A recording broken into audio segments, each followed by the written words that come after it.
सबसे पहला सवाल मेरा आपसे ये है कि क्या लगता है आपको कि हाई कोर्ट ने अपना जो ड्यूटी थी वो अच्छी तरीके से नहीं निभाई। हमें पता है मुंबई पुलिस अपनी जो ड्यूटी है वो अच्छी तरीके से नहीं निभा रही थी, लेकिन कहीं ना कहीं हाई कोर्ट भी इन सब में मिली हुई थी। क्या लगता है आपको? देखिए सचिन जी, ऐसा है कि उस दिन भी मेरी राय ये थी और आज भी मेरी ये राय है कि जिस तरीके का फासिस्ट राज इस समय महाराष्ट्र में चल रहा है कि नौसैनिक पूर्व अधिकारी कुछ टिप्पणी करता है फेसबुक के ऊपर, उस पे आप हमला करके उसको पीटते हैं, फेसबुक के टिप्पणी करने के ऊपर कई लोगों को आप गिरफ्तारी करते हैं, प्रताड़ित करते हैं, और वो स्पेशल एनकाउंटर का जो वो पुलिस अधिकारी है उसको ले आए हैं ये लोग इसको देखने के लिए।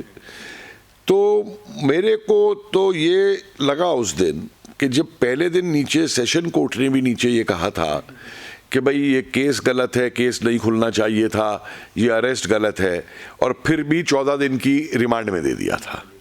तो जब केस गलत था और जब अरेस्ट का भी गलत था कि एक जर्नलिस्ट को आप 50 AK-47 लेके गिरफ्तार कर रहे हैं, वो गलत था, तो फिर रिमांड क्यों दी गई थी? तो मुझे तो ये लगा कि वहाँ भी जो जज था सेशन कोर्ट के अंदर, उसके ऊपर भी किसी तरीके का दबाव है। तो मैं ये नहीं कहूँगा कि हाई कोर्ट गलत है, लेकिन मुझे एक बात याद आ जाती है, मैं बताऊँ आपको।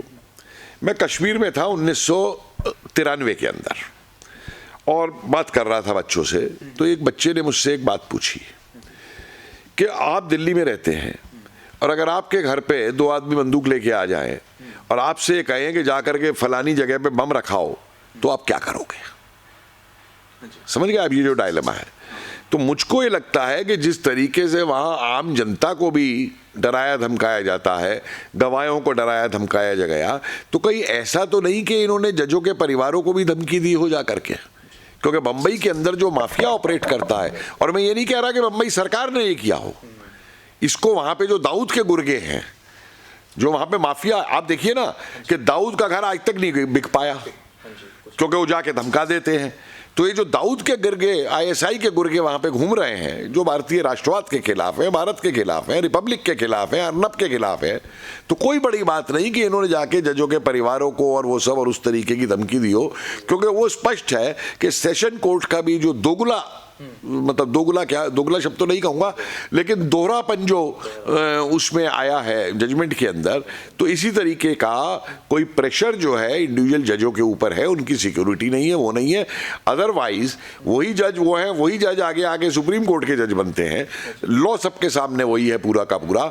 तो इस तरीके का मतलब भेद क्यों हो लॉ के अंदर? तो ये जो स्थिति महाराष्ट्र में उभर रही है, ये एक बहुत ही फासिस्टवाद से भी आगे की स्थिति है, क्योंकि हिटलर के ज़माने में भी कम से कम इस तरीके से लोगों को नहीं उठाया जाता था, इस तरीके से लोगों को नहीं धमकाया जाता था। और ये मत भूलिए कि महाराष्ट्र के अंदर जो होम मिनिस्टर है वो NCP का है, समझिए आप, तो नेचुरली वो राष्ट्रवाद और इन चीज़ों के खिलाफ है। इसी तरीके से और मिनिस्टर है वहाँ पे, वो नवाब साहब हैं एक वहाँ पे मिनिस्टर इस तरीके के, तो ये सब जो है ये कर रहे हैं। और ऊपर से दाऊद गैंग मौजूद है। एक और व्यक्ति वहाँ पे मौजूद है जिसकी फोटो आई है उसके साथ में टर्की के अंदर, वो मुस्लिम इंटेलेक्चुअल बन के, पॉलिटिशियन बन के आता है टीवी चैनल्स के ऊपर, जिसकी फोटो आई है कि जब ये लोग टर्की के अंदर जो संगठन ISIS वालों का था उनके साथ में बैठ करके समझौता कर रहे हैं और बातचीत कर रहे हैं। तो जब ऐसे लोग मुंबई के अंदर खुले घूम रहे हैं तो वहाँ कुछ भी हो सकता है। हाँ जी। कपिल सर, वहीं अगर हम बात करें, जिस तरीके से सुप्रीम कोर्ट ने आज एक और बात बोली कि उनके खिलाफ कोई पुख्ता सबूत थे ही नहीं, अर्नब गोस्वामी के खिलाफ कोई सबूत थे ही नहीं जो उनको हिरासत में लिया जाए, तो कितना गलत है उनको हिरासत में जो लिया गया था 14 दिन की जो रिमांड में, करवा चौथ वाले दिन उनको उठा लिया गया, और उसके बाद अब जो है फिर भी बार बार लगातार ये कोशिश हो रही है, अब कंगना रनौत को टारगेट किया जा रहा है महाराष्ट्र सरकार द्वारा। तो क्या ये हिटलर राज नहीं आ गया, या फिर हिटलर राज से भी बड़ा ये अपना ही कोई राज चलाना चाहते हैं? क्या कहना चाहेंगे आप इसमें? देखिए ऐसा है कि लगता है कि जो लोग महाराष्ट्र में राज कर रहे हैं वो समझते हैं कि महाराष्ट्र में सतयुग आ गया है और महाराष्ट्र के अंदर पुलिस के पास अब कोई अपराधी पकड़ने को नहीं रहा, कोई स्मगलर पकड़ने को नहीं रहा, कोई आतंकी पकड़ने को नहीं रहा, तो अपना रोटी धंधा तो उन्हें कमाना है पुलिस वालों को। तो फिर जा करके कभी कंगना रनावत को पकड़ो, कभी उसको सम्मान दो, कभी अर्नब गोस्वामी को सम्मान दो, कभी किसी को ऐसे सम्मान दो। तो वो उस हरकत में वो काम कर रही है पुलिस जो है वहाँ की। कपिल सर, वहीं अगर हम बात करें जिस तरीके से अर्नब गोस्वामी जी ने हमेशा से राष्ट्रवाद की बात करी है, और हमेशा से जितने भी ये लोग हैं, चाहे वो पालघर में साधुओं की बात हो गई, उनकी आवाज़ उठाना, या फिर चाहे दिशा की बात हो गई, चाहे सुशांत सिंह राजपूत जी की बात हो गई, या फिर कंगना रनौत जी का जब ऑफिस तोड़ा गया था उसकी बात हो गई, तो हमेशा से उन्होंने राष्ट्रवाद की बात करी है और हमेशा से सही को सही बताया और गलत को गलत बताया। लेकिन वहीं अगर कुछ लोग इस देश में क्यों अर्नब गोस्वामी जी के साथ तब खड़े नहीं हुए जब उनको सबसे ज़्यादा ज़रूरत थी? ये वही कुछ लोग थे जो टुकड़े टुकड़े गैंग के साथ खड़े हो जाते हैं। क्यों सर ऐसा होता है हमेशा से? ये क्यों ट्रेंड चला हुआ है? आप देखिए, मुझे एक बात बताइए, ये टुकड़े टुकड़े गैंग से ये उम्मीद क्यों की जाए कि वो खड़े होगा? जिसका उद्देश्य देश के टुकड़े टुकड़े करना है, जिसका उद्देश्य जो है देश में अराजकता फैलाना है। देखिए, एक बात बड़ी स्पष्ट समझ लीजिए कि लेफ्टिस्ट जो है, साम्यवादी, इनके लिए राष्ट्रवाद जो है वो कुछ नहीं मायने रखता। इनके लिए राष्ट्रवाद जो है, जिसे वो बोलते हैं, एक बुर्जुआ कॉन्सेप्ट है, समझे आप? तो राष्ट्र इनके लिए कोई मायने नहीं रखता। दूसरा, इनका उद्देश्य जो है वो प्रजातंत्र नहीं है। हर कम्युनिस्ट डॉक्यूमेंट में ये लिखा हुआ है, establishing the dictatorship of the proletariat, यानी हमें सर्वहारा का अधिनायकवाद जो है वो स्थापित करना है। तो डेमोक्रेसी को जो है ये केवल एक अस्त्र के रूप में इस्तेमाल करते हैं कि जब इनके ऊपर कोई बात पड़ती है, या ये अगर गलत बोलते हैं कि टुकड़े टुकड़े के नारे लगाए और देश उठ के खड़ा हो गया, नारे क्यों लगाए? तो जी हमारी अभिव्यक्ति की स्वतंत्रता है। वो रोहिंग्या घुसपैठिए आ गए देश के अंदर कि भाई इनकी वो करो, तो प्रशांत भूषण खड़ा हो जाएगा जी ये मानव अधिकार है। ये मतलब एक देश में अगर आपको रिफ्यूजी बनना है तो आप उस देश में आइए, पुलिस पोस्ट पे जाइए, उनको बोलिए कि भाई हम यहाँ रिफ्यूजी स्टेटस लेना चाहते हैं, क्योंकि रिफ्यूजी स्टेटस दिया जाता है। ये नहीं कि आप देश में कहीं भी घुस गए और पकड़े गए तो हम रिफ्यूजी हो गए। तीसरी चीज, इनके इंटरनेशनल लिंक्स हैं और इनको बड़ा बड़ा पैसा मिलता है वॉशिंगटन पोस्ट में लिखने का, न्यूयॉर्क टाइम्स में लिखने का, गार्जियन में लिखने का। तो चंद डॉलरों के लिए इन्होंने अपना ईमान जो है वो बेच रखा है कि इसका देश पे क्या असर होगा। या देखिए, मैं ये नहीं कहता कि आलोचना सरकार की ना की जाए, सरकार की आलोचना करिए, वही प्रजातंत्र है। लेकिन सरकार की आलोचना का ये मतलब नहीं है कि आप देश को उठा करके ताक के ऊपर रखते। मैंने बार बार एक बात कही है कि आज़ादी हमारी जो है, जो हमारा संविधान है, जो हमें अधिकार मिले हुए हैं, उसकी रक्षा जो है वो इस आज़ादी से नहीं होती कि टुकड़े टुकड़े के नारे लगाओ जेएनयू में 25 जने खड़े होकर के। अगर हमारा संविधान, हमारे अधिकार, ये सब बचे हुए हैं आज और सुरक्षित हैं, तो ये इसलिए सुरक्षित है कि हमारा देश का जवान जो है वो सियाचिन में खड़ा होकर के और रन ऑफ कच्छ में खड़ा होकर के 24 घंटे हमारे इस देश की हिफाजत करता है। हमारा प्रजातंत्र उनकी वजह से बचा हुआ है, ना कि इन लोगों की वजह से जो बिके हुए देश के गद्दार हैं। और ये कोई नई बात नहीं है, प्राचीन काल से हमने कोई युद्ध नहीं हारा अपनी वजह से कि बहादुरी की कमी थी। इन गद्दारों की वजह से हमने हारा। ये गद्दार चीन की भाषा बोलते हैं, ये गद्दार पाकिस्तान की भाषा बोलते हैं। इनके भाषणों को पाकिस्तान यूएन में कोट करता है, दुनिया भर में कोट करता है। तो इसलिए इन लोगों से कोई अपेक्षा करना कि ये क्यों नहीं खड़े हुए, ये नहीं खड़े होंगे। क्यों खड़े हो? ये इनकी तो रोटी पानी बंद हो जाएगी अगर ये खड़े होंगे, तो इन्हें पैसा मिलना बंद हो जाएगा अगर ये खड़े होंगे। देखिए, आप शाहीन बाग में भी जो हुआ, मैंने पहले दिन से कहा था कि ये नक्सलाइट और आईएसआई और पीएफआई का काम है। ये लोग समझ रहे थे ये आप करा रही है, कांग्रेस करा रही है, तो इन्होंने तो इनकी तो समझ में ही नहीं आया आप वालों की। इन्होंने समझा राजनीतिक फायदा होगा, ये पहुंच गए वहां पे। असली प्लान उनकी थी। और शाहीन बाग को क्यों चुना गया था अपना एक्सपेरिमेंट ग्राउंड, लेबोरेटरी जो बनाई गई थी, उसकी एक बहुत बड़ी वजह है जो किसी ने नहीं पकड़ी। उसकी वजह यह है कि ये जो पूरी कॉलोनी बनी हुई है शाहीन बाग की, ये सारी जमीन अवैध रूप से हथियाई गई है और बेची गई है। और जितने वहां रहने वाले हैं, इनके पास उस जमीन की मलकियत अपनी दिखाने का कोई सरकारी दस्तावेज नहीं है। तो इनको भड़काना बहुत आसान था कि सीए आएगी तो तुमसे कागज मांगे जाएंगे और तुम्हारी जमीन चली जाएगी, तुम्हारा घर चला जाएगा, तुम्हें निकाल दिया जाएगा। तो वही बहकावे में आकर के वो बुढ़िया और बच्चे तक जो है ला करके वहां पे बिठा दिए गए थे।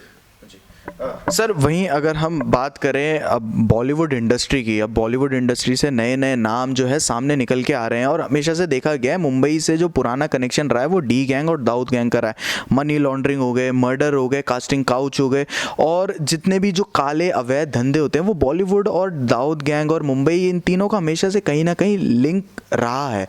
तो सर आप कैसे देखते हैं इन सारी चीज़ों को? आप वो भूल गए वो जो मर्डर हुआ था अपना, वो जो टी सीरीज जिन्होंने शुरू की थी गुलशन कुमार जी का, जो पूरा मर्डर हुआ था, दब गया ना सारा का सारा, है ना। और उनके मरने से एक कितना बड़ा राष्ट्रवादी और उसका नुकसान हुआ वहाँ पे। तो ये कोई आज नई बात नहीं है कि राष्ट्रवादी आवाज़ों को दबाने के लिए ये काम कर रहे हैं, अर्नब कोई कर रहे हैं या वो कर रहे हैं, ये तो हर राष्ट्रवादी आवाज़ को दबाने के लिए करते हैं। लेकिन एक बात मैं आपको बता दूं कि बॉलीवुड जो है ये एक एब्स्ट्रैक्ट आइडिया है, ये हम लोगों ने चढ़ा दिया इसको। भाई ना तो ये कोई दफ्तर है, ना ये कोई ऑर्गेनाइजेशन है, ना ये कोई रजिस्टर्ड बॉडी है। और अब ये बॉलीवुड जो है आगे आने वाले 2-3 साल के अंदर जिस तरीके से प्रधानमंत्री ने हर इलाके को स्वायत्त बनाने की बात कर रहे हैं, सशक्त बनाने की बात कर रहे हैं, तो इसी तरीके से हमारा जो सिनेमा है, इंडियन सिनेमा, मैं तो इंडियन सिनेमा वर्ड यूज़ करूँगा, भारतीय सिनेमा जो है इसके कई रूप, जो कि पंजाबी सिनेमा है, मलयाली है, भोजपुरी है, तमिलनाडु का है, ये सारा सिनेमा जो है उन क्षेत्रों के अंदर अब डेवलप होगा क्योंकि आईटी बहुत बढ़ चुकी है और टैलेंट की हमारे देश में ना एक्टिंग की और ना गाने की कोई कमी नहीं है। और ये अपने अपने क्षेत्र में जब करेंगे तो वो जो हथकंडे बॉलीवुड में होते थे कि साहब किसको ऊपर उठाना है और ड्रग लोगे तभी ऊपर उठाएंगे या दुबई में जाके सेवा करोगे तभी उठाएंगे। भाई क्यों जाते हैं एक्टर बार बार दुबई, साल में 6 बार 10 बार जो है क्यों जाते हैं? तो वो हथकंडे सारे जो हैं वो टूटेंगे और एक नया सिनेमा जो है भारत के अंदर वो अगले 3 साल में उभर के आएगा। आप देखिएगा इस बात को। सर वहीं अगर हम देखें तो उद्धव ठाकरे जो हैं और शिवसेना जो है, चाहे एनसीपी हो गई, कांग्रेस हो गई, ये तीनों पार्टियों के नाक के नीचे ये सारी ड्रग माफिया हो गया और ये सारी चीज़ें चल रही थी। तो आपको क्या लगता है ये लोग भी इन सारी चीज़ों में लिप्त हैं क्या? ये लोग भी मर्डर वगैरह में ये सभी लोग लिप्त हैं? क्योंकि इन्होंने एक भी बार आवाज़ नहीं उठाई और उल्टा जो आवाज़ उठा रहा था उनकी आवाज़ दबाने की कोशिश करी। मेरे पास इसका कोई सबूत नहीं है जो मैं सीधा आक्षेप इनके ऊपर कर सकूं, लेकिन मैं एक बात कहूँगा यहाँ पे कि ड्रग माफिया और इस तरीके का स्मगलर ये सब जो होता है, इनका राजनीतिज्ञों के साथ में एक बड़ा पुराना संबंध है, क्योंकि बिना राजनीतिक हाथ के आप ऑपरेट नहीं कर सकते। और इसकी एक वजह मैं आपको बताता हूँ, सुनिए। ये कहना कि किसी को मालूम नहीं है कि क्या हो रहा है, मैं नहीं मानूंगा। क्यों? एक LIU यूनिट होती है पुलिस के अंदर, लोकल इंटेलिजेंस यूनिट। मुझे याद है जब मैं फेटकूटा का प्रेसिडेंट था और हमें 1-2 जगह धरना करना था या जुलूस निकालना था, तो हमारी वो प्रेस रिलीज देते ही कि हम ये करने जा रहे हैं, 4 LIU के आदमी हमारे दफ्तर में आ जाते थे कि साहब आप कितने आदमी होंगे, क्या करेंगे, वो करेंगे। और जब मीटिंग हो जाती थी उसके बाद रिपोर्ट होते थे। इसी तरीके से एक बीट कांस्टेबल होता है हर मोहल्ले के अंदर, हर इलाके के अंदर। तो ये 2 लोग ऐसे हैं, LIU और बीट कांस्टेबल वाले, जिन्हें सब हरकत मालूम होती है कि किस इलाके में क्या हो रहा है। आज ये ड्रग पेडलर पकड़े जा रहे हैं, ठीक है, लेकिन मेरा ये मानना है इन पेडलर्स के ऊपर जो इनके किंग पिन हैं, जो असली स्मगलिंग करके ड्रग्स को ला रहे हैं, वो कहाँ है? सबको मालूम है। तो उनको पकड़ा जाए, उनको पकड़ा जाए। वो बड़ी, जिसे कहते हैं ना, बड़ी मछली जो है, जो बड़ा असली अपराधी है, माफिया है, डॉन है, माफिया डॉन जो है, डॉन पकड़े ना। मैं चाहता हूं एनसीबी उन डॉन्स को पकड़े कि डॉन्स कौन है। ये तो पेडलर तो बेचने वाले हैं, ये तो लाके डॉन से खरीद के और आगे बेच रहे हैं, लेकिन डॉन जो स्मगलिंग करके मंगवा रहा है। और उसका एक और हमारे लिए सबसे बड़ी दिक्कत आज के ज़माने में है कि पहले ये ड्रग की स्मगलिंग जो होती थी सिर्फ ड्रग से पैसा कमाने के लिए होती थी। आज ये जो ड्रग की स्मगलिंग है ये आतंकवाद के साथ जुड़ी हुई है, ये एक आतंकी तरीका बन गया है। मैं तो इसे ड्रग आतंकवाद कहूँगा और इसका पैसा जो है वो सारा आतंकवाद में जाता है। और पाकिस्तान तो भूखा नंगा कटोरा खान है, तो उसके लिए ये गधे बेचना और ये अफीम बेचना अफगानिस्तान से लाके, ये उसका धंधा है। सर आज वापस से अर्नब गोस्वामी, इतने टाइम बाद हम उनको पूछता है भारत वापस से देखने वाले उनका, तो आप क्या कहना चाहेंगे इस पर? मैं अब अर्नब से एक अपेक्षा करता हूं कि जो डिबेट्स अर्नब कराएं उनका स्तर अब थोड़ा और ऊपर जाना चाहिए। कि आज एक राष्ट्रवाद की जो बात है तो अर्नब देश के सामने केवल ये वहाँ झगड़ा ही ना हो पॉलिटिकल लोगों के बीच में बिठा करके और हमारे जर्नल्स की जो कई बार वो करते हैं, बल्कि इसकी जगह कि देश को किस डायरेक्शन में जाना है, जो ये समस्याएं हैं ड्रग्स की है, स्मगलिंग है या इस तरीके की, इनका कैसे हल होना चाहिए, क्या इनका सॉल्यूशन होना चाहिए। तो उन डिबेट्स को उन स्तर पे ऊपर और ले जा करके, मैं ये नहीं कह रहा कि ये डिबेट जो होती है ना हो, ये भी हो, लेकिन 24 घंटे का समय होता है तो एक और ऊंचे स्तर के लिए हम अर्नब को देख रहे हैं कि अर्नब उस स्तर को ला करके और ऐसे लोगों की बात को सामने लाना चाहेगा जो कि चिंतन कर रहे हैं और जो आगे के लिए देख रहे हैं कि आगे 5 साल में, आगे 10 साल में क्या होना चाहिए और देश किस दृष्टि से देख रहा है और किस दिशा में जा रहा है।